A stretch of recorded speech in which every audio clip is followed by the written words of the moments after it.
Est-ce que je suis condamné par Gethsémane? Faut-il mourir? Faut-il vivre? Que faut-il faire? Où allons-nous? On n'a plus de tête, on n'a plus de queue.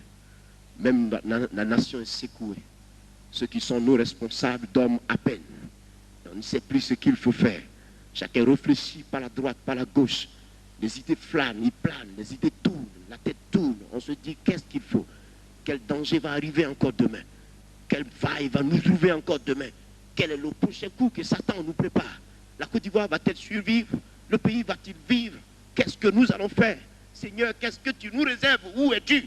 Ton silence nous détruit. Écoute, quand tu te tais, nous mourons. Quand tu ne dis rien, nous périssons. Et chacun cherche à s'accrocher à la volonté de Dieu. Pourquoi? Parce que la nécessité se présente. Il faille qu'il y ait la nécessité. Il faille qu'il y ait l'épreuve. Il faille que tu saches que pour que tu sois responsable, leader, que tu parviennes au dynamisme de l'esprit, à la maturité de l'esprit, tu as besoin d'être épuré pour que l'or soit fini. Gethsémane. Où est-ce que la Côte d'Ivoire va avec nous? Qui va être président de la République? C'est qui le gars que nous attendons? C'est qui? On s'oublie, on regarde l'autre côté. Ah! M. Gbagbo Laurent va être voté. Le président Guy Robert va être voté. M. Théodore va être voté. Monsieur, je ne connais plus le reste. Dieu soit béni, soit voté. Il y a lui là qui va être voté. Et le débat couvre la nation. Et tout le monde est percuté. Et tout le monde se pose des questions. Et c'est des moments où on a oublié la réalité de Jésus de Nazareth. Et on a oublié qu'il y a un Dieu qui est là. Un Dieu auquel il faut s'intéresser. Un Dieu qui détient en lui la solution. Un Dieu qui est capable. Je vous demande encore une fois de plus, Ivoiriens. Je répéterai encore ce soir cette expression. Faites-moi un peu confiance au Dieu puissant, créateur du ciel et de la terre. Faites-lui confiance un tout petit peu. Faites-lui confiance dans une petite mesure. Car l'homme qui fait confiance en l'Éternel, celui-là ne sera jamais confus. J'ai vu Jérusalem bâtie à la montagne. J'ai vu Jérusalem bâtie au-dessus de la montagne.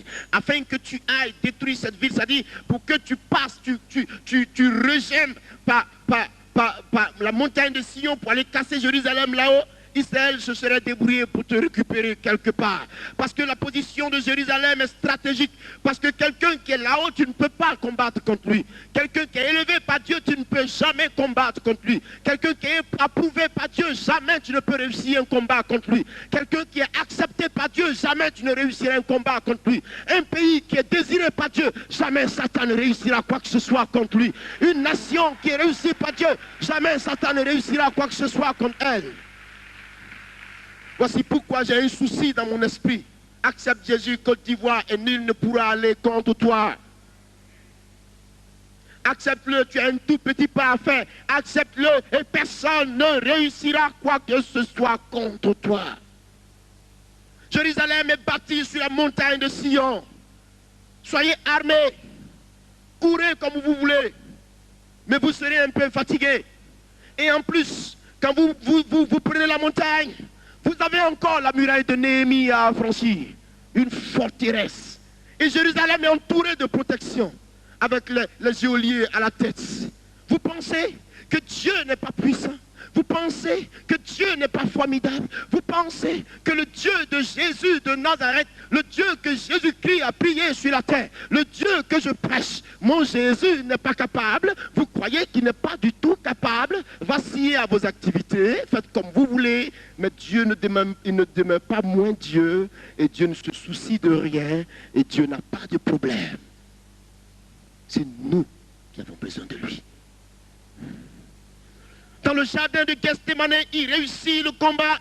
Il sort du jardin de Gethsémane, le centre de l'arrestation, le centre de la turbulence, le centre de la violence. Aujourd'hui, la Côte d'Ivoire est devenue un centre percuté, un centre de difficulté, un centre de violence. Gethsémane, Côte d'Ivoire, je te préviens.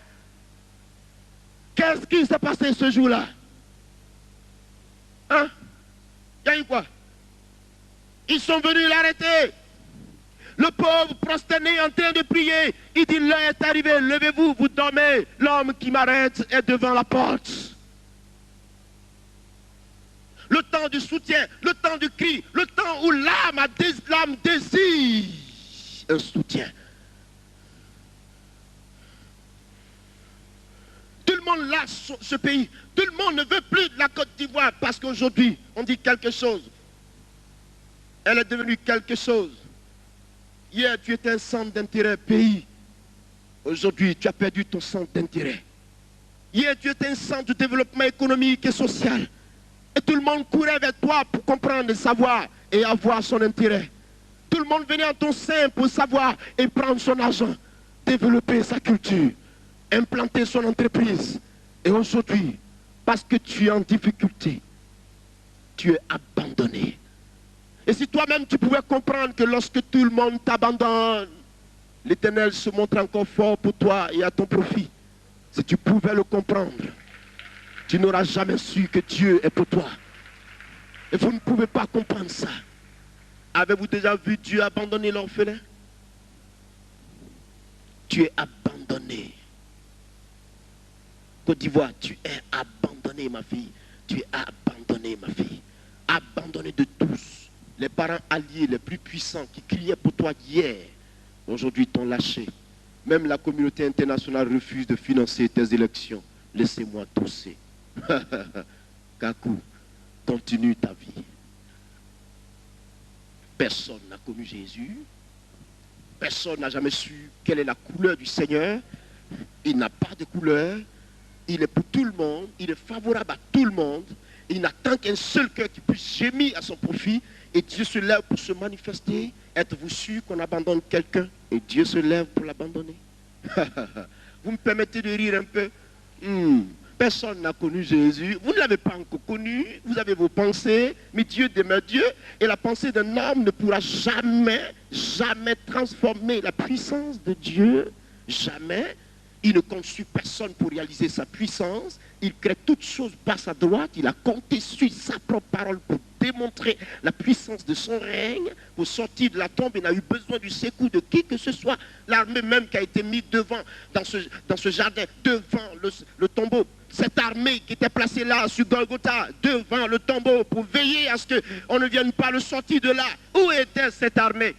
L'ange est venu déplacer la roche sans que personne ne le voie. Dieu a-t-il besoin qu'un homme gémisse pour réaliser sa volonté? Dieu a-t-il besoin du comportement humain pour démontrer qu'il est Dieu? Dieu a-t-il besoin qu'on aille lui flanquer la tête pour savoir qu'il est Dieu? Dieu a-t-il besoin, Dieu a-t-il eu quelqu'un pour faire quoi que ce soit? Qui a été le conseiller de l'Éternel? Qui lui a appris ces choses afin qu'il vienne nous éduquer en retour? Il demeure Dieu, l'absolu, le véritable, le merveilleux. Avez-vous connu Dieu, vous? Vous n'avez pas connu le Seigneur? Vous ne l'avez pas connu, vous gémissez, vous ne vous intéressez pas à lui, chacun crie à tue-tête, chacun passe sans intérêt. Les banques vont se fermer, il n'y a plus d'argent. Hein? Mon compte est bloqué, mon ceci est ceci. Laisse-moi un peu ton compte, intéresse-toi à la puissance de Jésus-Christ. Il y a quelque chose pour toi, s'il te plaît. Dieu est-il un enfant? Laissez-moi vous filer la révélation de l'Esprit. Laissez-moi aller avec vous, avec l'Esprit de Dieu. Allons de l'autre côté ce soir, je dis frère, on va prier. Allons de l'autre côté. C'est ça le devoir qu'il faut accomplir. C'est ce qu'il faut faire.